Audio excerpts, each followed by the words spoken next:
Christ is risen. Hey guys, Father Photius here. I'm sorry I was absent for a couple of days, but I'm back and ready to do the parables of Christ. And this evening, we look at the parable of the prodigal son. This is a lengthy parable, and because there's so much in it, I'm going to break it up into a few units, a few videos, so that we can cover everything about it, because there's a lot here. Then Jesus said, "A certain man had 2 sons, and the younger of them said to his father, 'Father, give me the portion of goods that falls to me.' So he divided to them his livelihood. And not many days after, the younger son gathered all together, journeyed to a far country, and there wasted his possessions with prodigal living. But when he had spent all, there arose a severe famine in that land, and he began to be in want. Then he went and joined himself to a citizen of that country, and he sent him into his fields to feed swine. And he would gladly have filled his stomach with the pods that the swine ate, and no one gave him anything. But when he came to himself, he said, 'How many of my father's hired servants have bread enough and to spare, and I perish with hunger? I will arise and go to my father, and will say to him, Father, I have sinned against heaven and before you, and I am no longer worthy to be called your son. Make me like one of your hired servants.'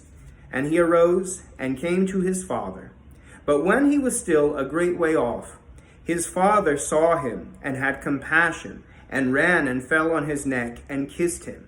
And the son said to him, Father, I have sinned against heaven and in your sight, and am no longer worthy to be called your son. But the father said to his servants, Bring out the best robe, and put it on him, and put a ring on his hand and sandals on his feet, and bring the fatted calf here, and kill it, and let us eat and be merry. For this my son was dead, and is alive again. He was lost, and is found.' And they began to be merry. Now his older son was in the field, and as he came and drew near to the house, he heard music and dancing.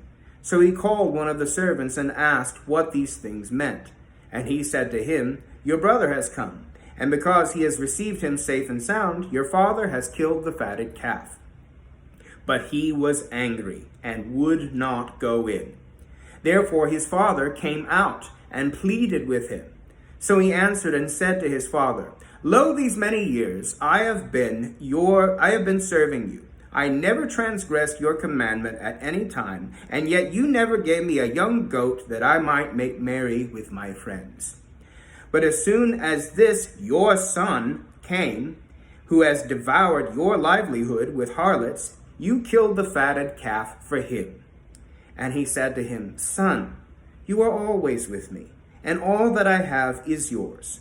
It was right that we should make merry and be glad. For your brother was dead and is alive again, was lost and is found." Okay, to date, that is the lengthiest parable that I have read for you. And so it will take a bit of unpacking. I just shifted the camera. That's great. All right.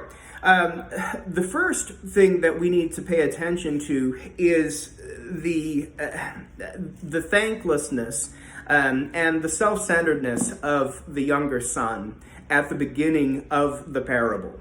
He's so thoughtless and he's so self-centered that he figures that, I can strike out on my own pretty well, that he goes and just asks his father for his inheritance in advance. Now, imagine kind of the rudeness of this, because asking for your inheritance in advance is basically like telling your dad, I really wish you were dead and out of the way now, so just give me what's coming to me. Here's another thing. He assumes that what his father has belongs to him.